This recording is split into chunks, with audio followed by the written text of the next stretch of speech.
오늘 말씀은 이사야가 이제 사명을 받아 그 일꾼이 되는 그러한 장면을 기록하고 있는 말씀입니다. 이사야의 소명. 그래서 어떻게 그 하나님 만났고 어떻게 용서함 받고 또 어떠한 사명을 받고 또 어떤 자세로 일하는지를 오늘 6장에서 살펴볼 수 있습니다. 우시아 왕이 죽던 해에 그가 이제 이상을 보게 되는데 주께서 높이 들린 보좌에 앉으셨고 그의 옷자락은 성전에 가득했다. 보좌라든가 옷자락, 이것은 이제 우리 인간에게 맞추어서 쓰시는 것이죠. 그래서 스랍들이 모시고 섰는데, 스랍이라는 것은 천사들이라고 생각하면 돼요. 그래서 6날개가 있는데 그들로는 자기의 얼굴을 가리었고, 하나님을 대면해서 이런 거룩한 천사 같은 존재라도 하나님을 쉽게 대면해 볼 수 있는 게 아니에요. 얼굴을 가리고 발을 가리고 그리고 그 둘로는 날아다닌다. 그러면서 그들이 서로 불러 이르되 창화하되, 그 말이죠. 서로 불러 이르되 거룩하다 거룩하다 거룩하다, 이렇게 얘기하고 있습니다. 그만큼 그분의 그런 거룩성을 계속 얘기하는 거예요. 만군의 여호와여, 그 영광이 온 땅에 충만하도다. 근데 실제로 그분의 온 땅에 충만해야 되는데 이제 이스라엘 백성, 유대 백성들은 하나님을 거부하고 있는 것이죠. 이 소리로 인하여 문지방의 터가 요동하며 성전의 연기가 충만했다. 보통 성전의 연기가 충만하다, 이건 좀 하나님의 임재하실 때의 모습이죠. 지금 하나님이 임재한 모습을 보고 있는 거예요. 자, 이렇게 이제 이사야는, 우리 생에 이런 경험을 우리가 쉽게 가질 수는 없죠. 하나님의 그런 임재하신 모습을 이사야는 지금 보고 있어요. 이럴 때 이제 보통 인간의 반응은 어떨까요? 하나님의 임재를 보았을 때 굉장히 흥분될 것이고, 자기도 막 같이 거룩하다 막 좀 찬양할 것 같고, 와 만세 혹시 할지 몰라요. 자기 생에 하나님 만났으니까. 그런데 오늘 이사야는 어땠습니까? 이사야의 첫 일갈한 건 뭐죠? 그가 처음 내뱉은 말은 하나님을 이렇게 보고서 화로다 나여 망하게 되었도다, 이렇게 얘기하고 있어요. 그런 영광스러운 주님을, 하나님을 보면서 그가 했던 얘기는 화로다 나여 나는 망하게 되었도다, 그렇게 얘기했습니다. 나는 이제는 끝났구나. 나의 입술이 부정한 사람이요. 입술이 부정한다는 것은 우리가 보통 그 사람의 위인됨, 그 사람의 됨됨이가 보통 우리가 말과 행동으로 나타나는 거 아닙니까? 아마 말로 더 많이 나타나죠. 행동은 아무래도 좀 묘사하기가 그런데, 그건 뭐 쥐어 박거나 이러면 이제 미워한다는 걸 알겠지만, 보통은 이제 쥐어 박습니까? 이제 말로 이제 탁 이제 보통 말로 하는 거예요. 나의 입술은 부정하다, 정하지가 않고, 또 나의 입술이 부정한 백성 중에 거주하면서, 자기도 다 마찬가지라는 것이죠. 그러한 데서 여호와의 신 왕을 배웠습니다. 물론 출애굽기 33장에 보면은 인간이 하나님을 보면 죽는다고 돼 있어요. 그러나 오늘 본문에서는 그것보다는 자신의 그 거룩하신 하나님을 만났을 때 자신의 그 더러움을 깨닫게 된 거예요. 추악함을 때문에 자기가 고개를 들 수가 없는 것입니다. 사실은 그동안은 좋았어요. 그동안 이제 죄 많은 사람들 틈 속에서, 허물 많은 사람들의 그 틈 속에서 자신의 모습, 자신이 있었기 때문에 자신의 모습을 볼 기회가 없었습니다. 근데 생애 처음으로 하나님을 대면하면서 그동안 자기를 감싸했던 껍질이 다 벗겨지고 자기의 속 알맹이를 봤을 때 너무나 극도의 추악하다는 거예요. 너무나 더러워요. 그것을 발견하고 충격, 거의 패닉 상태에 빠지는 거예요. 이렇게 추잡하고 더럽구나. 그 상황에서 자기는 자기에 대해서 가능성을 발견할 수가 없어요. 그는 그것에서 정말 어떻게 해볼 수가 없는 거예요. 그래서 아주 비통에 빠지는 거예요. 우리가 이렇게 슬슬 농담도 할 수 있고 이런 건 우리가 괜찮아서 그렇지. 막 그냥 막 지진 막 갈라지고 막 뛰어 도망가는데 옆 사람과 땅 갈라진다고 농담할 수 있겠어? 그냥 살아야 돼. 정신없이 살아야 돼. 그때는 뭐 그냥 생존이죠. 하나님과 만났을 때 본능적으로 인간은 견딜 수가 없는 거야. 자기의 그런 가식적이고 음란하고 더럽고 조잡스럽고 이중적이고 위선적이고 거짓되고 교만한, 아주 그냥 그러한 자기 모습이 너무나 추악해서 도저히 견딜 수가 없는 거야. 여러분 이전에 베드로도 예수님 그전까지 뭐 예수님 선생인가 보다 하다가 어느 날 딱 그가 그 이제 고기 잡히고 막 이런 걸 보면서 그가 하나님의 아들이구나 그거를 의식하는 순간 누가복음 그 5장에 나오네. 의식하는 순간 어땠습니까? 하나님임을 깨닫는 순간 그는 하나님 앞에 예수님 앞에 엎드려져서 뭐라고 했을까? 그의 처음 했던 얘기가 나를 떠나십시오. 오 하나님 아들 만났네. 붙잡아야 천국 가는데 이게 아니고 떠나달라. 나는 너무나 그게 나를 떠나서서 나는 죄인입니다. 그렇게 고백하지 않았습니까? 여러분 우리가 알아야 돼요. 하나님 만날 때만이 진정으로 자기를 만나요. 그 전까지는 그냥 세상에서 인정하고 세상에서 평가 내려진 자신을 만나고 20년, 30년, 40년을 살다가 그러다 보면 자기 뭐 그렇게 특별히 잘못한 거 없어요. 나 꽤 괜찮은 편이에요. 나 대화가 잘 되며 상식이 통하고 꽤 인기가 있고 유머러스하며 나 아주 그래도 꽤 넓은 사람, 나 돈 잘 쓰는 사람이고 신실한 사람 주위에서 그렇게 보다가 그게 아니었어요. 알고 보면 그건 다 옷이었고 다 껍데기였고 하나님을 만날 때 생애 처음으로 자기를 보는데 볼 수가 없다는 거예요. 자기의 그런 더러운 모습 때문에, 이 추악한 모습 때문에. 그러니까 이때 나왔던 얘기가 그 연기가 충만하고 그 고귀하신 하나님을 딱 뵀을 때 화로다 나요 나는 망하게 되었다 이렇게 얘기하는 것입니다. 거룩하신 하나님 앞에서 자신의 그 미천함 더러운 보잘것 없음을 너무 깊이 아주 확연히 깨닫게 되어서 자신의 부정함 때문에 탄식하게 되는 거예요. 그동안 뭐 사회생활도 잘하고 학교생활도 잘하고 어떻게 보면 참 능력도 있고 인정도 받았는데 순 껍데기라는 거예요. 그게 다 껍데기예요. 우리가 하나님을 만나면 우리의 모든 것이 드러나면서 죄인인 우리는 정말 이 통탄할 수밖에 없는 거예요. 보통 우리는 이제 하나님을 처음 만날 때 예수 믿을 때 이런 경험을 하게 되죠. 그러나 우리가 이런 경험은 중간중간 우리가 할 수 있어야 돼요.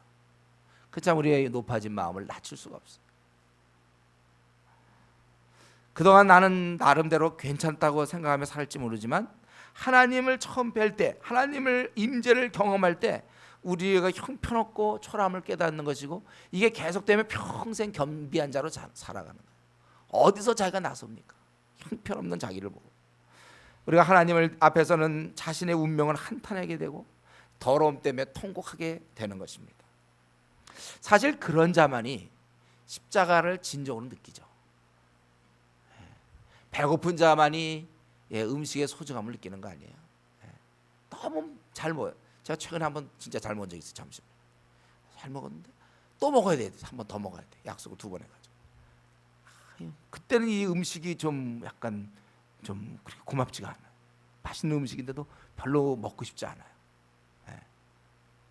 제가 배고플 때는 음식에 참 좋지만 내가 배부른 상태에서는 내가 내 죄에 나의 그러한 정말 가련함과 비참함 속에서는 십자가는 날마다 의미가 있지만 내가 이미 배부른 상태에서는 십자가 뭐 그렇게 그래서 십자가를 봐도 감격이 없어져요. 여러분 십자가의 감격이 사라질 때가 신앙의 위기예요. 그러니까 이제 바로미터가 딱 있으니까 알면 돼. 십자가를 바라볼 때 내 안에 눈물이 없고 내 안에 감격이 없다면 그게 이제 신앙이 자고 있을 때입니다. 그때가. 우리 이게 참 우리 신앙을 점검할 수 있는 점검표가 있는 게 참 좋아요. 진정 하나님의 임재를 경험한 자라면 자신의 그 비참함 때문에 그래서 자기의 그 생이 바뀌지 않을 수 없어요. 분명히 믿기 전과 믿은 뒤에 바뀔 수밖에 없단 말이에요. 그동안 거만하고 교만하고 잘난 척하고 꽤 괜찮다고 생각했는지 모르지만 주님 십자가를 만나고 나서부터는 더 이상 자기 얘기할 게 없어요. 자기 의의가 없어요. 자기는 정말 아무것도 아니에요. 주님 앞에서 우리가 추악한 자신 그런 미천함을 깨닫기 전에는 결코 좋은 신앙인으로서 여러분의 신앙인의 그 남은 생을 신앙생활 잘하면서 살 수는 없습니다. 그냥 끌려갈 뿐이지 그렇게 살 수는 없어요. 이것이 하나님을 제대로 만든 거죠. 이사야는 딱 여기 5절 그때 내가 말하되 화로가 나여 망하게 되었도다. 우리 이걸 딱 볼 때 제대로 걸렸구나. 이게 제대로 됐다는 걸 알 수 있어요. 이런 하나님을 만나고도 참 좋다. 하나님을 만날 때 우리 인간은 화로다 나여 나는 망하게 되었다. 이거. 여러분 우리가 이 보통 이건 이제 예수님 처음 믿을 때 이런 경험하죠. 예. 처음 믿을 때 이런 경험들 해요 보통. 그러나 살면서 계속 이런 경험을 해야 돼. 정말 나는 보잘것없으면 십자가 앞에서 항상 하라고. 그럼 우리 가운데 혹시 처음에 예수 믿을 때 좀 밋밋하고, 우리 교회는 이제 최근에 믿은 사람이 많지 않습니까? 믿을 때 밋밋하게 믿은 분 있습니까? 이제 그런 경우는 참 신앙생활할 때 동력이 없어요. 자기가 형편없어야 그렇게 아주 눈물 콧물 흘리고서 예수님 믿어야 그 다음부터 다 은혜로 보이기 시작하는데, 처음 예수 믿을 때 이제 뭐 원투원이라는 걸 하면서 예수님 십자가에 죽으신 게 나를 위한 거다, 하나님 살아계심이 뭐 부활의 사건을 통해서 믿을 수밖에 없고, 난 믿기로 결심했습니다. 이렇게 해서 믿는 것도 믿는 거 맞아요. 그러나 이럴 때는 이 동력이 없어. 신앙의 동력. 그래 뭐 비행기 이렇게 접어갖고 종이 비행기 날리더라도 힘있게 날려야 돼. 핵형이 좀 가다 떨어지죠. 신앙의 동력 면에서 여러분 한번 크게 우셔야 됩니다. 우리 이천성 목사님 같은 분, 그 삼각산에 기도원 가가지고 자기 안에 병들하고 할 수 없이 무슨 깡패인데 가가지고 뭐 욕이라고 막 비방하고 막 그러다가 3일째 마지막 날 그냥 한번 위에서 불덩어리가 떨어져서 그냥 뻗었잖아요. 혼수 상태 빠져 3일 동안 울었어요. 자기의 그 더러운 죄를 토설하면서. 그러니까 그 다음부터 사람이 바뀌었죠. 옛날에 김익두 같은 사람도 다 그런 거예요. 정말 바뀌니까.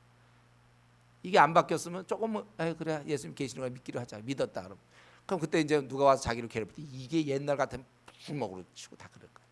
근데 바뀌니까 때리지 못하고, 때리지 못하는 거예요. 완전히 바뀌니까.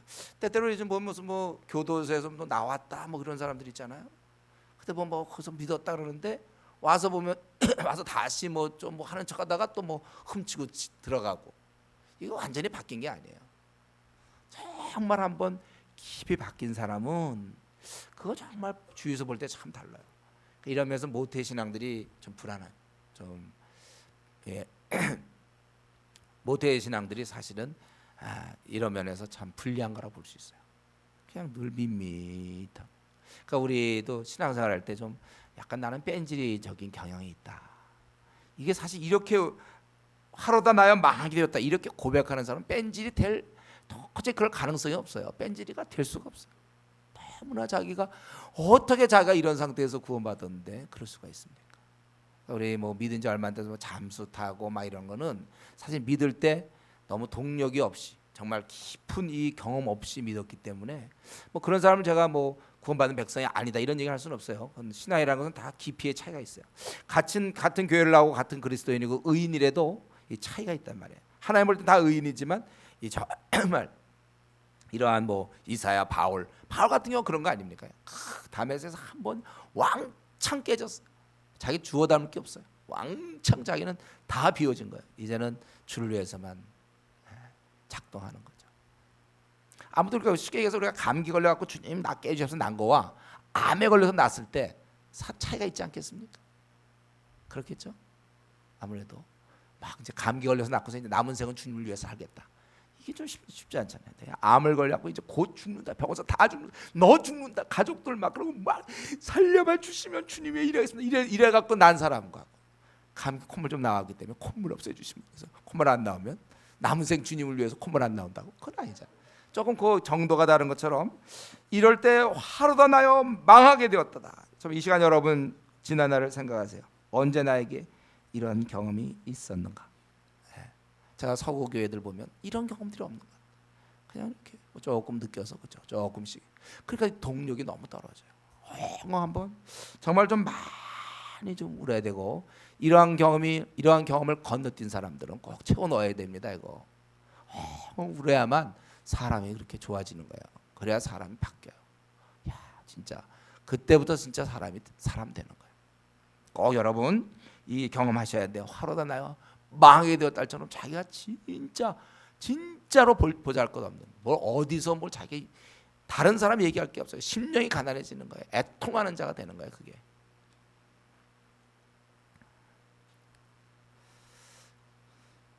우리는 이러한 경험을 가지고 우리가 신앙생활을 해야 될 것이고, 그럴 때 이렇게 통탄하고 있을 때 6절에 보니까 그때 그 스랍 중에 하나가 부젓가락으로 제단에서 집은 바 핀 숯을 현재 피어 있는 숯을 손에 가지고 내게로 날아와서 그것을 내 입술에 대며 이르되 보라 이것이 내 입에 닿았으니 내 악이 제하여졌고 내 죄가 사하여졌느니라 하더라. 예. 그가 나타나서 그렇게 했다는 거예요. 내가 또 주의 목소리를 들으니 주께서 이르시되 내가 누구를 보내며, 우리 8절 좀 유명한 구절이죠. 이거. 누가 우리를 위하여 갈고 하시니 그때 내가 이르되 내가 여기 있나이다. 나를 보내소서 하였더니. 예. 이제 부정한 자신을 보며 어쩔 바를 모르고 있는 그 이사야, 자기의 그런 모습을 보니 도저히 안 된다 이거예요. 그러고 있을 때 스랍이 핀수로 입술에 대고 죄 용서를 선언하는 거예요. 내 죄가 사하여졌느니라 이렇게 돼 있다는 거예요. 우리는 여기서 다시 한번 우리 인간이 갖고 있는 심각한 문제, 이 죄 문제를 들여다보게 되는데, 이 죄는 내가 어떻게 해서 해결될 수 있는 성격이 아니라는 거예요.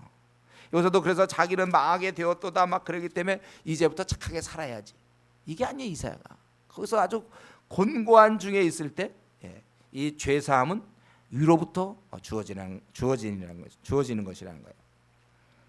자신이 무언가 어떤 좀 선행을 해서, 보통 일반 종교가 지금 그걸 가르치고 있죠. 너희가 좀 어떻게 좀 잘해서 죄를 좀 상쇄시키면서 훌륭한 사람이 되라, 해탈을 해봐라, 아니면 좀 훌륭해 해봐라. 이게 일반 종교라면 우리 기독교는 뭡니까? 우리 기독교의 핵심은 용서를 받아야 해서 용서를 통하여 우리가 깨끗함을 얻는 거예요. 십자가 앞에 나가는 거예요. 볼 거 없어 십자가 앞에 나가서 엉엉 울고, 그럴 때 우리가 깨끗함을 얻게 되는 것입니다. 여러분, 이 땅에서 우리가 제일 먼저 할 일이 바로 이 죄를 없애는 거예요. 이 깨끗이 돼야 되는 것입니다. 이 깨끗한 삶을 시작하면서부터 우리의 진정한 삶이 시작되는 것입니다. 깨끗한 게 가장 중요한 거예요. 예를 들면 우리가 노숙자이라고, 노숙자. 저 역 같은 데 가면 노숙자들이 그냥 안 있어갖고 그냥 온몸에 떼고 냄새나고 막 토한 것들 막 머리 안 감고 그냥 지저분한 이런 사람. 그런 사람 이제 뭔가 좀 써보려면 어떻게 해야 돼요? 우선 목욕탕에 데리고 가세요.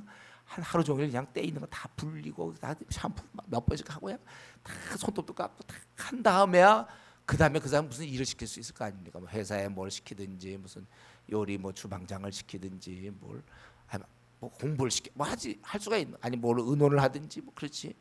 그냥 온몸에서 냄새 나는 사람을 그냥 바로 뭘 쓰겠습니까? 우리가 뭐 회사에 나와 출근해라, 가방 주고 와서 공부해라, 아니면 온몸을, 근데 요리에 옛날에 달인이었거든. 요리의 달인. 요리 시키니까 그 사람 이런 지저분한 사람 보고 그냥 만들어라. 그럼 누가 먹습니까? 그것도 요리 솜씨 대단하다고 먹겠습니까? 지저분한 더러운 냄새나. 그건 절대로 그렇게 될 수가 없어. 우리가 깨끗해야 돼요. 깨끗해야. 우리가 이 깨끗한 다음에 그 다음에 순서가 나오잖아요. 죄 사하여졌느니라. 그리고 나서 소명을 받게 되는 거예요. 사명을. 깨끗한 뒤에 주님의 일을 할 수 있는 것입니다. 먼저 이 죄를 사하신 다음에 깨끗한 자에게 맡기는 거예요. 왜 나는 하나님의 일꾼이 아닌가? 어쩌면 아직 깨끗함을 씻지 못했기 때문일 수도 있어요. 우리가 이 깨끗함을 씻고 주님의 일을 해야 되는 거예요. 깨끗해. 우리 잠깐 한번 성경 볼까요? 디모데후서. 우리 신약 성경 디모데후서, 제가 갖고 있는 성경으로는 344쪽에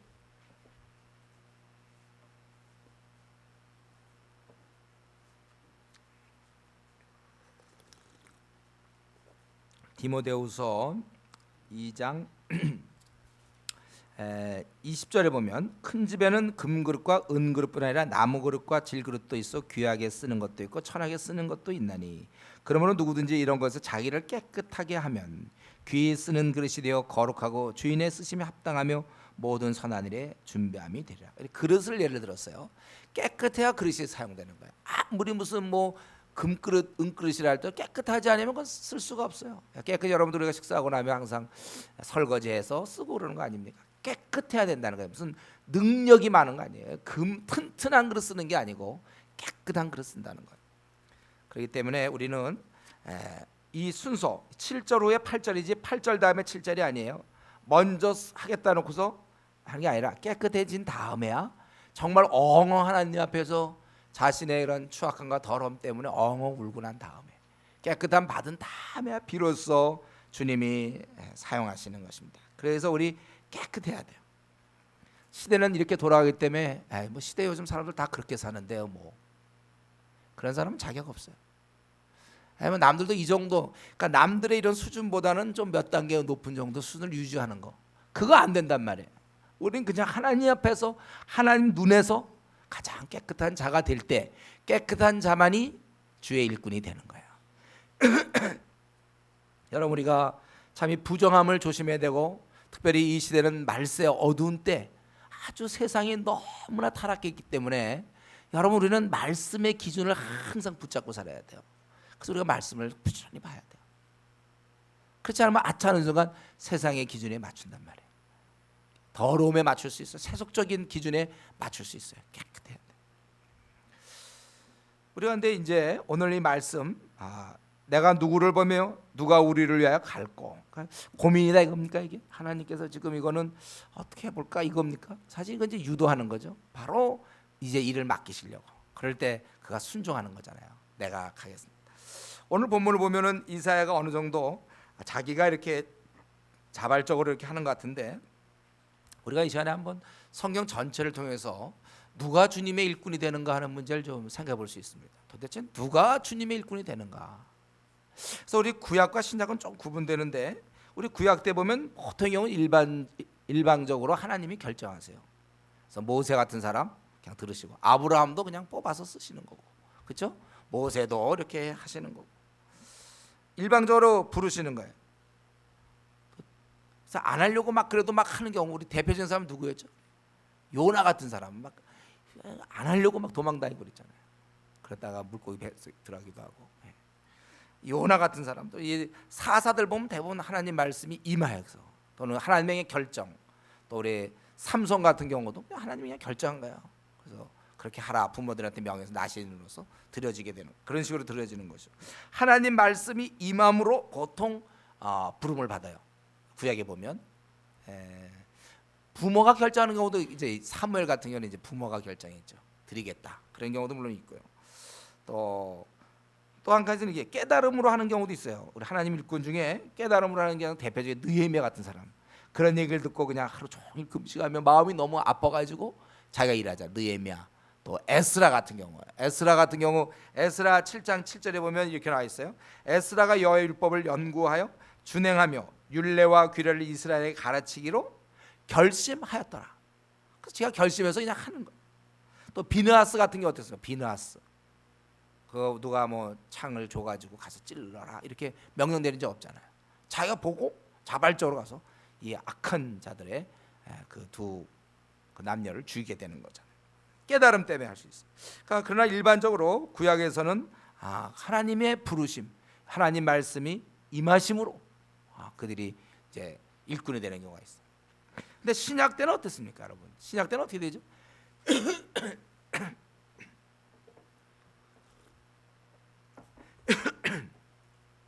구약 때와 신약은 많이 달라요. 물론 이제 처음의 경우는 이제 이런 예수님이 제자를 부르시고, 또 바울 같은 경우도 담에서 아주 그렇게 불렀지만, 그러나 그 이후부터 사도 이후로부터 성경은 다 어떻게 되어 있습니까? 신약에서는 하나님의 그 부르심이 어떤 개인한테 이르는 게 아니라 모두에게, 신약에서는 모두에게 이르는 거예요. 그래서 너희가 땅까지는 내 증인이 되라.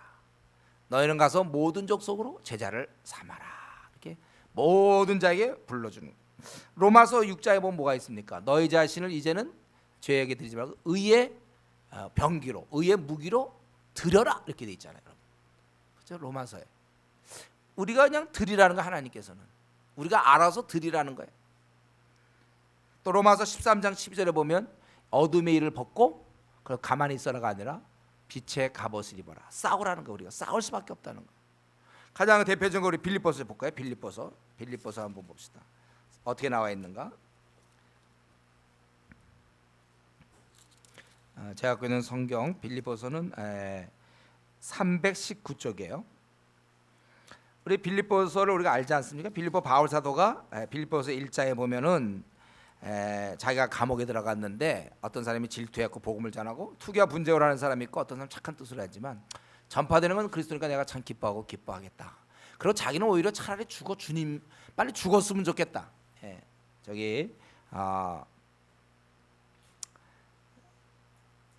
23절에 1장 23절에 그 둘 사이에 죽느냐 사느냐 했겠는데 차라리 세상을 떠나서 그리스도 함께 있는 것이 훨씬 더 좋은 일이라 그렇게 하고 싶으나 이렇게 자기는 죽었으면 좋겠다. 근데 또 우리 성도들 중에도 죽었으면 좋겠다는 사람들이 있어요. 그 왜냐하면 힘들어서 죽겠다는 거예요.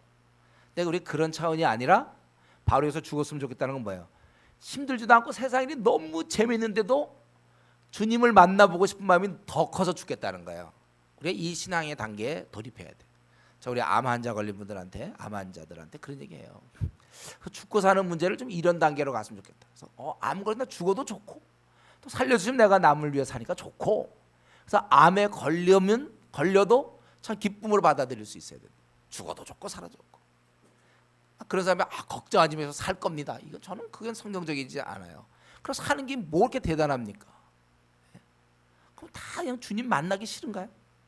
근데 바울 사도는 내가 죽었으면 좋겠다. 이 땅의 고통 물론 얻어맞았죠 많이 감옥 다녔어 물론 그런 것도 있지만 그것 때문에 그런 게 아니라 이 땅의 삶이 아무리 좋아도 그 주님 만나는 거 비교할 수 없기 때문에 우리 신앙의 단계가 이렇게 돼야 돼요. 죽었습니다. 그런데 그가 쭉 얘기하면서 자기는 복음을 위해서 열심히 싸우고 28절에 보면 무슬림 대적하는 자 때문에 내가 두려워하지 않고 막 이러면서 29절 그리스도를 위하여 너에게 은혜를 주신 것은 다만 그를 믿을 뿐 아니라 또한 그를 위하여 고난도 받게 하람이라. 너희도 은혜만 자꾸 찾지 말고 하나님은 고난도 주신다는 거예요. 그래서 30절 너에게도 그와 같은 싸움이 있으니 그럼 바울 같은 사도만 하는 거죠. 우리야 뭐 그냥 이제 평신도인데 우리는요. 박영도 목사님 하세요. 네. 권영남 목사님 하시면 좋겠어요. 조장님들 수고하세요. 네. 저요? 전 조언입니다. 네. 그게 아니라는 거예요. 여기 보면 바울이 뭐예요? 그 어린 빌립보 교인들을 향해서 너희에게도 그와 같은 싸움이 있으니 너희도 내 안에서 본 바 있어도 내 안에서 듣는 바 자기 안에서 들었던 뭐예요? 감옥 가고 두드려 맞는 거 너희도 그 싸움 해야 된다 이거예요. 우리 성경은 뭐 이런 수많은 구절이 있죠. 너희 자신을 산제사 너희 몸을 산제사로 이제 드려라. 또 뭐 우리가 마땅히 약한 자 약점을 담당하고 자기를 기쁘게 하지 않을 것이다. 또 여러 사람에게 여러 모양이 되고 얻으려고 애를 쓰고 또 복음과 함께 너희들 고난 받아야 되고 좁은 문으로 들어가기 힘써야 되고 수없이 성경은 얘기하고 있습니다. 그렇기 때문에 구약 시대 때는 보통 하나님 말씀이 임해서 되는 경우가 많았는데 신약 시대 때는 이미 다 와 있고 자기가 원하면 되는 거예요. 자기가 하면 되는 겁니다. 우리 비느하스가 그냥 창을 들고 와서 찌르는 것처럼 누가 아무도 명한 사람 없어요. 자기가 하면 되는 거야. 디모데가 하면 되는 거고 또 마가처럼 하다가 도망가면 되는 거예요. 마가는 하다가 도망갔잖아요. 그것도 자기가 도망간 거지 막 도망가도록 사람들이 막 계획을 짜서 프로젝트 해서 도망가달라. 자기가 그냥 쓱 도망간 거예요. 마가가 그래서 도망갔잖아요. 신약 그리고 나중에 다시 이제 일하게 되죠. 우리가 신약 세대는 많이 다릅니다. 자기가 하면 되는 거예요. 저 같은 경우도 마찬가지예요. 저도 제가 그냥 주의 일꾼으로 나선 거 제가 그냥 한 거예요. 그래서 저는 25세 때 저는 대학생들의 이런 상황을 바라보면서 난 간사해야 되겠다.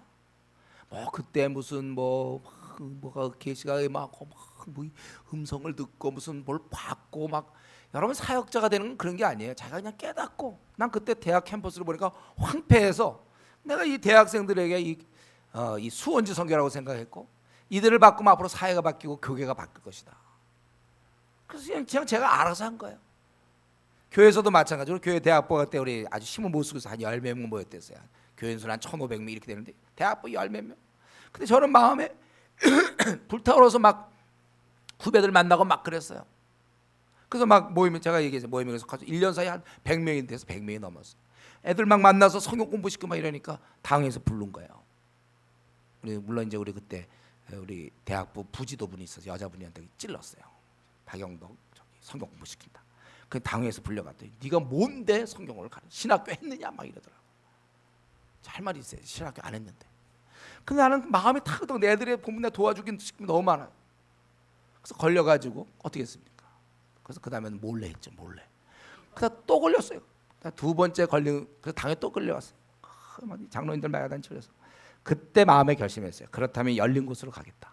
그래서 저는 캠퍼스로 가서 그때부터 뭐 캠퍼 총장에 불러갖고 너 왜 복음 전해 이런 거 없었어요. 마음껏 할 수 있었거든요. 근데 그거 제가 그냥 하고 싶어서 한 거예요. 제가 열심히 했어요. 그래서 제가 이제 군대 갈 때는 제가 마찬가지잖아요. 누가 대구 가게 했습니까? 내가 대구 가서 복음 전해야 되겠다 그 생각 때문에 들어갔고, 거기서 또 나갈 수 없었지만 매일 나가게 해달라고 기도해서 저는 매일 나가서 그때 경북의대, 영남의대, 계명의대 도운 거 아니에요. 누가 시킨 게 아니에요. 뭐 경북의대, 대구 지역 무슨 교육자 협의회에서 이 사람을 뭐 뽑아가지고 우리 좀 도와달라 얘기한 적도 없어요. 내가 가서 했지. 스스로 그냥 일꾼이에요, 스스로. 그다음 누가 시비 거는 사람 없었습니다. 제대하고 나면서 누가 뭐 서울에 있으라, 대구에 있으라, 부산에 있으라 얘기한 사람 없어요. 광주에 있으라 얘기한 사람 없어요. 내가 그냥 생각해 보니, 제대하고서 가만히 생각해 보니까 대구에 있어야 되겠다. 그래서 10분 동안 생각했다고 그랬잖아요. 10분 동안. 그리고 대구 내려간 거예요. 그러니까 대구 내려가니까 자취방이 필요하니까 그래서 자취집 얻은 거. 자취집 얻는 것도 무슨 음성 듣는 거 그냥 얻어야지 내가 잘 거 아닙니까? 그래서 내가 자취집 들어가서 그래 거기서 잠만 자면 되니까. 그래서 제가 대구에서 일했고 하다가 또 부산 지역을 보니까 해야 될 것 같아. 그래서 제가 기차 타고 가서 부산 가서 또 막 부산대 무슨 동아대 막 이제 한 거예요. 시작한 거예요. 그래서 누가 시켜서 한 거죠. 그러고 나서 와서 또 뭐 신학교 제가 들어간 거. 그리고 교회 이렇게 한 것도 다 그냥 하는 거예요. 예. 여러분 중요한 건 그겁니다. 성경은 이미 우리에게 다 하라는 거예요. 마음대로 해요. 예. 하면 되는 거예요. 이미 와 있어요. 지금 이제 우리에게 중요한 건 순종하느냐, 순종하지 않느냐. 그러니까 우리가 모든 족속 제자 삼으라는 우리의 사명은 다 주어졌는데 어떤 식으로 할까? 이게 비전이죠. 나는 이런 걸 통해서 모든 족속을 제자 삼겠다. 이 비전을 우리가 갖는 거예요. 이런 면에서 나는 이걸 통해서 하겠다. 이거 자체를 자기의 그냥 모든 걸로 생각하면 안 돼요. 이 비전은 반드시 주님의 명령과 연결되어 있어야 돼요. 모든 족속을 제자 삼아야 돼요. 어떤 형태로든지 더디 걸리든지 빨리 걸리든지 하여튼 그거는 본인이 판단할 문제고 거기에 맞춰서 해야 되는 것입니다. 그렇다면 이 시간에 우리는 신약 시대에 살고 있는데 지금 이 시간에 저는 여러분에게 질문하고 싶어요. 나 일꾼 맞습니까? 지금 무슨 일 하고 있습니까? 성실하게 살고 있다 이거 갖고 대답하지 마세요.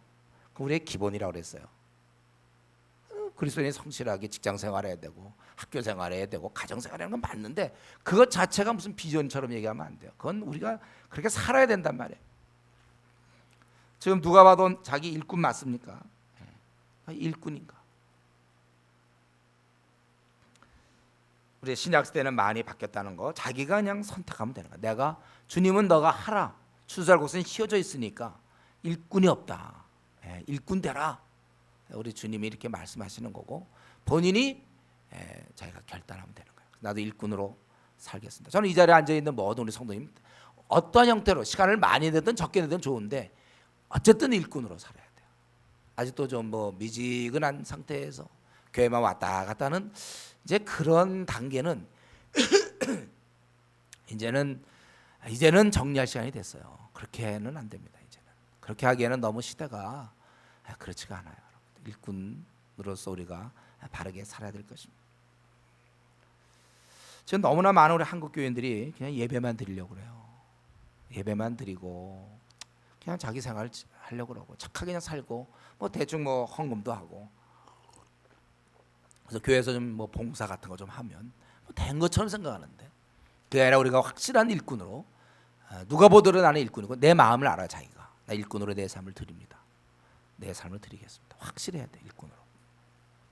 근데 이사야가 이렇게 나를 보내소서 했을 때 여호와께서 이르시되 9절부터 이제 마지막 13절까지는 그가 해야 될 일이래요. 이사야가 해야 될 일인데 이 참 그 이사야가 해야 될 일은 뭡니까? 이르시되 가서 이 백성이 이르기를 너희는 듣기는 들어도 깨닫지 못할 것이요 보기는 보아도 알지 못하리라. 이 백성의 마음을 둔하게 하며 그들의 귀가 막혀 그들의 눈이 감기게 하라. 지금 이사야가 기껏 나섰지만 그가 해야 할 일은 뭐냐면 백성의 마음을 둔하게 하는 거예요. 그들의 귀를 막히게 하는 게 이 이사야의 사명입니다. 그들의 눈이 감기게 하는 거예요. 만약에 그렇게 안 하면 염려하건대 그들이 눈으로 보고 귀로 듣고 마음으로 깨닫고 다시 돌아와 고침을 받을까 하노라 하시니라. 지금 이 타이밍이 뭐냐면, 이 타이밍이 지금 이때가 뭐냐면, 그동안 오래오래 참으시던 하나님께서 이제 형벌의 때, 형벌의 때. 근데 아직도 이렇게 조금씩 살아있는 이런 사람들이 있단 말이에요. 확실하게 분명하게 그들이 진노의 대상이 됨을 알려줘야 되는 거예요. 우리 5장 24절에 나왔잖아요. 저들은 오랫동안 어땠습니까? 5장 24절에 그들이 만군의 여호와의 율법을 버리며 이스라엘의 거룩하신 이의 말씀을 멸시함이니라. 그래서 이제 하나님께서는 그 다음에 25절 26절 뭐 이렇게 시체를 만들고 막 병거가 오고 분명히 얘기했는데 이제 그것을 실현해야 된단 말이에요. 그렇기 때문에 이사야가 외치긴 하지만 이것은 그들을 구원받으라는 게 아니고 멸망시키려는 의도예요. 이들은 형벌을 받아야 될 사람들이에요. 근데 이상하게도요, 이 말씀은 참 묘한 게 하나님을 대항하는 자에게 능력을 발휘해요. 하나님을 대항하는 자들에게 능력을 발휘해서 그들로 눈을 가리게 하는 거예요. 더 심한 고집쟁이가 되어서 결국 망하게 하는 겁니다. 확실하게 망하게 하는 거예요. 우리 고린도후서 2장 15절 16절에 보면 우리는 구원받는 자들에게나 망하는 자들에게나 하나님 앞에서 그리스도의 향기니 이 사람에게는 사망으로부터 사망에 이르는 냄새요 저 사람에게는 생명으로부터 생명에 이르는 냄새라. 누가 이 일을 감당하려.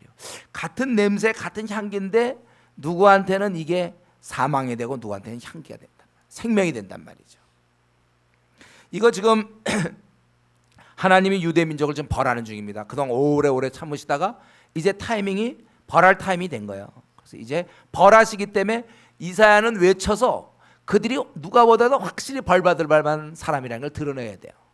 우리 시험이라는 건 어떻습니까? 유혹이라는 고난은 우리의 신앙을 알 수 있죠. 시험을 받았을 때 넘어지는지 서 있는지, 보통 때는 알 수가 없어요. 그 사람이 보통 때 건강한지 아닌지 이렇게 뭐 달리기를 해본다든가 체력이 어느 정도인지 이렇게 평가가 되는 것처럼 이 말씀에 의해서 이들은 이제 하나님께 벌을 받는데 그들이 계속해서 하나님을 반역하기 때문에 하나님께서는 이제 회개의 문을 닫으시겠다는 거예요.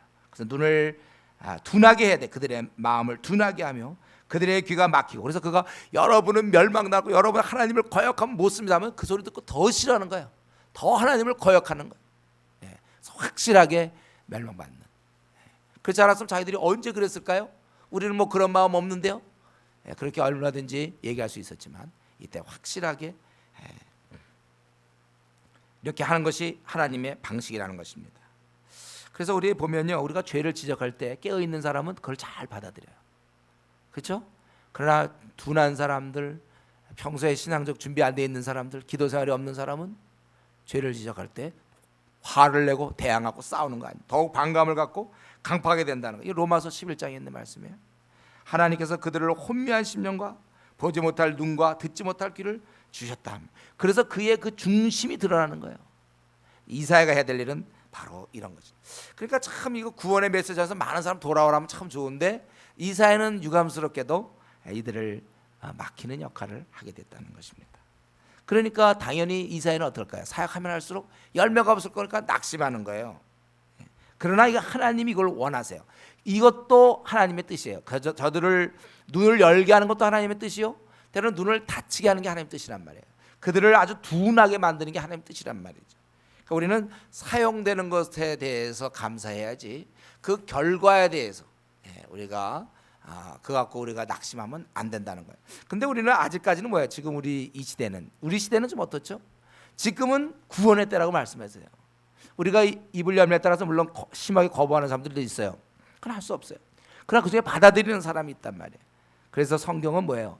때를 얻든지 못 얻든지 말씀을 전하라. 즉 기회가 되든지 기회가 되지 않든지 말씀을 전파하라. 우리가 섣불리 그가 꼭 내 얘기를 듣고 돌아올 것을 기대해서는 안 돼요. 그러나 돌아오지 않는 게 하나님 뜻이라니까요. 이사야 55장에 보면 11절에 내 입에서 나가는 말도 이와 같이 헛되이 내게로 돌아오지 아니하고, 절대로 헛되이 돌아오지 않는다고 그랬어요. 하나님의 뜻을 이룬단 말이에요. 그를 둔하게 하는 하나님 뜻, 때로는 그를 깨닫게 하는 하나님 뜻이 이루어진다는 거예요.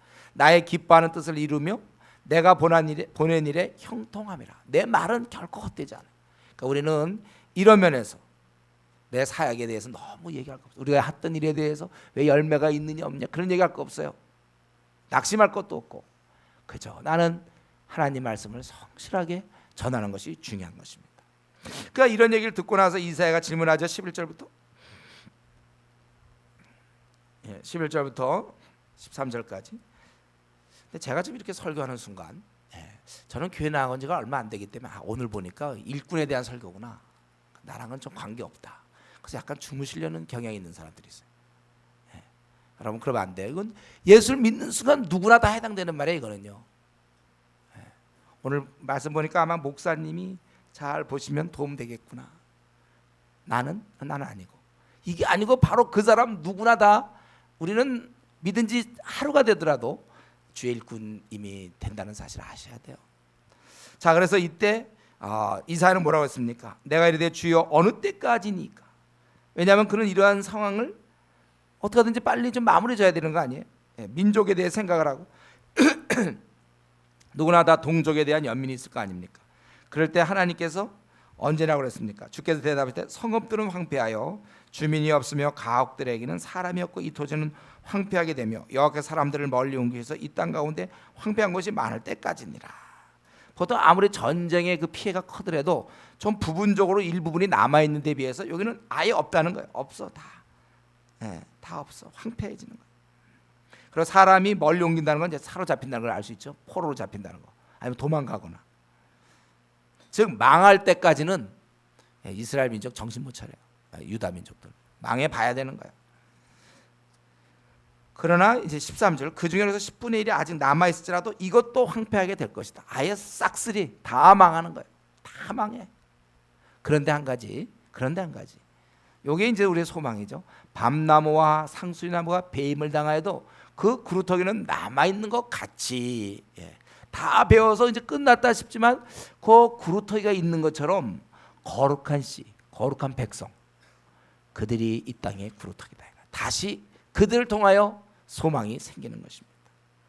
자, 오늘 이 말씀 볼 때 우리는 참 우리 이사야 참 이 사람 또 옛날 그 선지자들은 참 좋았는데 이사야는 어떻게 타이밍이 좀 안 맞아가지고 참 힘든 어려운 사명을 받지 않았습니까? 이사야는 사람들이 받아들이지 않고 냉랭하고 오히려 더 거부해서 자신들의 완악을 드러내는 그런 시점에서 말씀을 전한다는 것은 참 이것은 이미 열매 없음이 전제되어 있는 일이에요. 그래도 그는 전해야 되는 거예요. 그리고 실제로 그는 끝까지 충성스럽게 했습니다. 여러분 다시 한번 우리 주의 일꾼인 저 여러분, 주님의 일이라는 것은 아주 힘든 일이에요. 쉽게 생각하지 마세요. 다른 건 내가 이렇게 이렇게 설득할 수 있어요. 우리 어디 음식점이 맛있으니까 거기 먹으러 가자. 또는 이렇게 해보자. 이런 거 우리가 설득할 수 있고 내 의견을 할 거 할 수 있지만 그러나 동기별 모임일 때 우리 어디 가자. 그런 건 설득하기 쉽지만 주의 일이라는 것은 그렇게 여러분 쉽게 아주 단순하게 생각하면 안 돼요.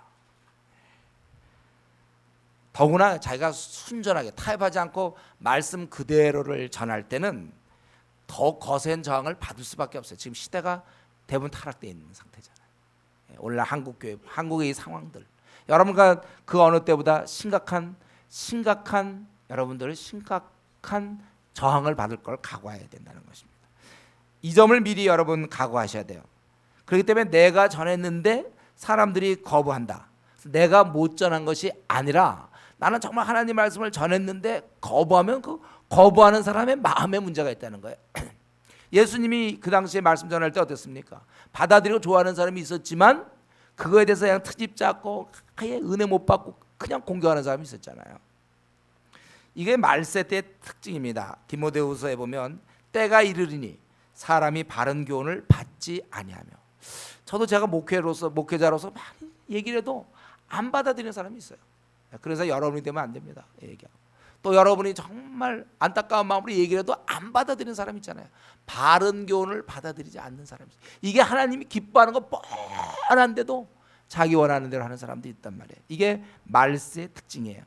그렇기 때문에 여러분 우리 하나님의 일꾼인 저 여러분 말씀을 그대로 성경적인 것을 그대로 하다가 그러다가 그들의 반응 때문에 낙심하면 안 되는 거예요. 열매가 없다 해서 우리 낙심하면 안 됩니다. 제가 알기로 우리 가운데는 이렇게 캠퍼스 막 리더들도 있고 또 우리 조장들도 있고 또 나름대로 회사에서 일하는 분들이 있죠. 여러분 낙심하면 안 돼. 열매 없다고. 예. 원래 그런 거예요. 그냥 우리는 성경대로 내가 더 제대로 얘기하고 있는가 그거가 중요해요. 하나님 말씀 반드시 형통하니까 이루어지니까. 제가 영국에 있을 때 어땠습니까? 여기 한번 얘기했죠. 우리 가까이 있는 목사님 목회 좀 하다가 그만둬 버렸어요. 못 해먹겠다. 하도 그냥 성도들이 말을 안 들으니까. 도저히 이거 뭐 어떻게 해볼 수가 없으니까. 자꾸 낙심이 되니까. 그러나 하나님의 사역은 그것도 들어가 있는 거예요. 그래서 우리가 선을 행하다가 낙심하면 안 돼요. 여러분 특별히 여러분 대표적으로 전도해 보세요. 듣습니까 사람들이? 그냥 이거 왜 안 들어요? 안 들어. 모르는 사람은 우리 욕할 수 있겠고 아는 사람은 그냥 쓱 그냥 그냥 뭐 어느 뭐가 얘기하냐 이런 식으로 그냥 쓱 넘어가고. 그럼 굉장히 우리 힘들어요. 이게 주님의 일이니까. 주님의 일 여러분 쉽게 생각하는 그런 마음을 가졌다면 오늘 이 시간 바꾸세요. 왜 내 말이 이렇게 안 먹혀 들어가는가? 그건 영성의 문제예요. 영성의 문제라는 거죠. 내 말이 조리가 없거나 뭐에 문제가 있는 게 아니에요. 우리는 이런 면에 이러기 때문에 이제 여기서 한 가지가 생겨요. 뭐냐면 이렇게 전하려고 해도 사람들이 안 받아들이기 때문에 우리는 쉽게 낙심한다는 거예요. 그래서 조장 좀 하다가 조장 못 해먹겠다. 또 내가 캠퍼스 리더 하다가 힘들어요. 못 하겠어요. 이제 간사님 뭐 보통 캠퍼스 리더 못 하겠습니다. 올해 하루는 쉬어야 되겠습니다. 어제 이런 얘기 하잖아요. 하다가 힘드니까. 그러나 그건 잘못된 것입니다. 우리는 더욱 분투하셔야 돼요. 더 강해져야 돼. 우리 예레미야 같은 경우 볼까요? 예레미야 1장에 보면 이래. 보라 내가 오늘 너를 온 땅과 유다 왕들 지도자들 제사장들 그 땅 백성 앞에 이제 하나님께서 견고한 성읍 쇠기둥 놋 성벽이 되게 하였은즉 그들이 너를 치나 너를 이기지 못하리니 이는 내가 너와 함께 너를 구원할 것이라. 자기 아이라고 그럴 때 자기 좀 안 된다고 그럴 때 우리 하나님께서는 너를 갖다가 견고한 성읍 쇠기둥 노성벽이 된다고 에레미야 1장 18절 19절에 보면 그렇게 돼 있잖아요. 그렇게 너를 내가 그렇게 만들어 주겠다. 노성벽이 된다. 우리가 주님의 일하는 사람은 이 노성벽 돼야 됩니다. 노성벽이 돼야 돼. 노성벽은 돌로 한 건 어떻게 부시기라도 하는데 노스로 견고하지 두꺼운 노스로 그냥 쫙진 거 뭐 어떻게 기어 올라가겠으면 어떻게 해보겠어요? 그걸 어떻게 무너뜨리겠냐 이거죠. 견고한 섬 쇠기둥 노성벽이 되게 하였습니다. 백성 앞에서. 그들이 너를 치나 너를 이기지 못하리니 이는 내가 너와 함께 너를 구원할 것입니다. 또 에스겔도 마찬가지. 어려운 시절에 하나님 말씀을 전했던 그 에스겔에게 에스겔 3장 9절에 보면 내 이마를 화석보다 굳은 금강석 같이 하였으니 그들이 비록 반역하는 족속이라도 두려워하지 말며 그들의 얼굴을 무수하지 말라 하시니라. 금강석 같이 하겠다. 네 얼굴을 내 이마를 아주 단단하게. 옛날 우리 프로레슬링 선수 이마가 세가지고 그냥 박치기로 이마한 사람이 있어. 이마가 무지 센데 이건 완전히 금강석.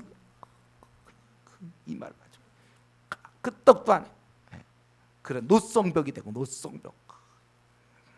여러분 우리가 지금 이 시대가 너무 엉망입니다.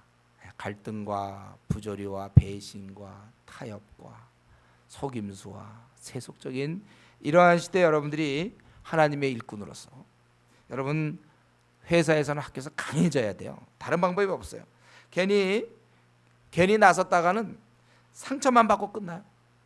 준비 안 된 자들 상처. 제가 늘 얘기했어요. 약한 거는 죄가 아니라고. 그러나 강해지지 않는 거 그게 죄라고 그랬어요. 그게 문제예요. 왜 강해지지 않습니까? 우리 주님 강하신데. 디모데후서 2장 1절에 너희는 은혜 안에서 강하라. 그래서 아직도 늘 약한 소리 하는 사람이 있어요. 목사님 힘들어요. 그런 얘기 들으면 제가 힘들다니까. 늘 약해. 항상 보면 늘 약해. 그게 타고난 게 아니에요. 체력은 그럴지라도 신앙은 그렇지 않아요. 기도 생활하고 말씀 보면 강해지는 거예요. 노성벽이 돼야죠. 참 우리가 이 시대를 어떻게 사는 거야? 그러니까 조금만 전도했다가 그냥 바로 전도 못 하겠어. 힘드니까. 강하셔야 돼요, 여러분들. 약한 얘기 우리 하지 마세요. 뭐 그렇게 약합니까 우리가? 하나님은 그 정도 당하는 거죠. 했더니 뭐 집안에 이런 문제가 있어서 그런 거 당하는 거예요, 그냥. 주를 위하여 우리가 일꾼으로서 이 땅에서 그러면 수없이 당해야죠. 교계에 여러 가지 어려운 문제 당하는 거예요. 때로 교회 막 분열이 일어나고 그럴 때도 그 안에서 당하는 거예요. 그냥 강하셔야 돼. 강하죠. 캠퍼스 상황 들여다볼 때 저는 오늘날 이 한국교회 캠퍼스 이 학생 운동 선교단체 볼 때는 그냥 가만히 있어도 속에서 막 열이 나요. 도대체 뭐 하고 있는 거? 아주 답답하고 속상해. 재미가 없어. 이 학생 단체 요즘 쇠퇴하고 뭐 이렇게 힘이 없어요. 뭐야 캠퍼스 선교사들이 뭐 이래? 자기 문제 다 빠져 있고, 그저 이성교제에 빠져 있고, 자기 그저 전공 문제에 빠져 있고, 뭐 확실하게 헌신이 없어. 자기 거 다 챙기고 시간 남으면 조금 하고, 전도 잘 안 하려고 그러고, 그게 무슨 캠퍼스를 뒤집는 선교사입니까? 그리고 학생선 단체에 그렇고 있고, 그걸 또 지도하는 분들도 보면 그런 어떤 열정 같은 게 없고. 그러나 이제 그런 것 때문에 낙심하지 않아요. 강해져야 돼. 강해져. 우리 주님 안에서 우리 강해져야 됩니다. 우리가 이러는 가운데서 우리가 소망하는 건 뭐예요? 13절에 있는 것처럼 거룩한 씨. 거룩한 씨. 다 없어지고 망해도 당장은 문제가 되고 당장에는 소망이 없고 드러난 열매 현실은 갑갑하고 절망적이라도 우리에겐 다음 단계를 기다릴 수 있다는 거예요. 거룩한 씨. 지금 드러나 있지 않냐면 때가 되면 나타날 거룩한 백성들. 우리 그걸 기대해야 돼요. 한국교회 이렇게 연약해도 하나님이 새롭게 하실 것을 우리가 기대하는 것입니다. 이 땅에서 결코 하나님 나라는 위축될 수 있고 공격당할 수는 있지만 무너지지 않아요. 면면이 이어져 언제나 견고하게 되는 것입니다. 무너지지 않습니다. 때가 됐을 때 크고 아주 보기 좋은 나무로 자라는 것입니다. 그렇기 때문에 우리는 주님의 일을 하는 저와 여러분, 우리는 항상 이걸 바라봐야 돼요. 최후의 우리가 항상 우리는 최후의 소망이 있어요. 늘 이 구루터기 이런 시각이 우리가 있어야 된다는 것입니다. 이제 말씀 마치면서 한 가지 드리고 싶은 말씀은, 오늘 우리 전체 본문은 13절까지 참 짧은 구절이지만 우리는 오늘 본문은 뭐냐면 지금 유대가 심히 타락했고 소망이 없는 가운데서 한 선지자가 소명을 받게 되는 장면을 이제 우리가 오늘 보게 되고 있어요. 도대체 이것은 어떤 의미가 있습니까? 이사야 전체를 통해서, 아니면 앞으로 구약시대 신약시대를 통해서 무슨 의미가 있는가요? 오늘 이 6장은 이것은 하나님께서 물론 이 세상을 포기하지 않는다는 의미도 있겠죠. 시대에 있는 사람을 일으키고, 이것이 바로 하나님이 세상을 통치하는 방식이에요. 세상이 엉망일 때, 온통 죄악에 물들었을 때, 그럴 때 하나님은 어떻게 하시는가? 그때 사람을 세우는 거예요. 신실한 일꾼을 세우는 것입니다. 그 캠퍼스가 형편없을 때 사람을 세우고, 그 직장에, 그 나라에 한국교회가 세계가 이럴 때 신실한 일꾼을 세우시는 것이 하나님의 대안입니다. 하나님의 방법이에요. 오늘날 세상은 심히 타락되어 있고 하나님 앞에 죄 짓는 걸 아무렇지 않게 생각하는 아주 악하고 음란한 이 시대, 거짓된 시대, 그 어느 시대보다 지금 심해요. 소돔과 고모라보다 더 심한 이 시대이기 때문에 여러분 일어나셔야 돼요. 여러분 가만히 있으면 안 됩니다. 하나님께서 그런 자를 찾고 계세요. 하나님이 세워주세요. 이때야말로 하나님께 이 시대와 타협하지 않는, 오직 성경적 기준으로 무장되어 있는, 순전히 하나님을 위해 싸우고자 하는 그런 사람이 나와야 되는 거예요. 하나님은 그런 일꾼을 찾으시고 오늘 이 시간엔 바로 내가 그렇게 되기를 원합니다. 이런 사람 하나님을 쓰는 거예요. 그건 나랑 관계없는 얘기다. 안 돼. 지금 이 설교를 들으면서 그렇습니다. 하나님, 내가 가진 것 없지만 내 젊음을 드리겠습니다. 내 생을 드리겠습니다. 정말 그렇게 우리가 마음을 먹고 오늘 이 6장을 보면서 오늘날의 이사야가 되겠다, 결심해야 되는 것입니다. 그렇다면 이 이사야 6장이 무슨, 그때 이사야는 그렇게 됐구나, 그게 무슨 의미가 있습니까? 그렇기 때문에 우리 이제 사랑하는 우리 형제자매님들, 그만 흔들리십시오. 그냥 세상 가는 대로. 요즘 뭐 캠퍼스 분위기가 이러니까, 요즘 직장 분위기가 이러니까, 다 먹고 살고 돈 뭐 연봉 뭐 다 이러니까 그냥 뭐 펀드 투자 뭐 만나 뭐 이런 데 신경 쓰고 그냥 세상이 이렇게 돌아가냐, 세상에 그저 이렇게 막 되는 대로 가지 말고 견고하게 서서, 시대는 이렇게 가더라도 이제 내가 마치 주님의 일꾼이 아닌 것처럼, 마치 나는 주님의 일꾼에서 제외된 것처럼 그런 자세로 살 것이 아니라, 하나님이 나를, 형편없는 나를 하나님 나를 기대하고 내가 일꾼 되기를 원하신다. 나 같은 자도 나래도 일꾼 되겠습니다. 여러분 그렇게 반응할 때 하나님이 기뻐하시는 것입니다. 우리 여러 이유를 댈 수 있고 또 나는 뭐 여러 가지 이유로 일꾼과 나는 담을 쌓은 것 같지만 그것이 아니고 하나님께서 찾고 계시니까 이 혼탁한 시대에 주님 내가 가진 것 없지만 일꾼으로 나서겠습니다. 주님 위해서 한번 이 주의 뜻을 전하는 그런 사람이 되겠습니다. 그동안 내가 머물러 있었고 나태한 거 용서하시고 점점 세월은 흘러가고 있고 내가 이 땅에 있는 동안 얼마 더 있을지 모르는데 힘껏 한번 내가 주님 위해서 싸우겠습니다. 이렇게 결단할 수 있는 저 여러분 되기를 바랍니다. 같이 이 시간 한번 우리 주님께 자기 마음을 한번 아뢰읍시다. 내가 일꾼으로 나서겠습니다. 하나님 내가 정말 일꾼으로 한번 살아보겠습니다. 내가 이 땅에 있는 거 다 포기하고 일꾼으로 내가 한번 살아보겠습니다. 같이 한번 통성으로 기도합시다.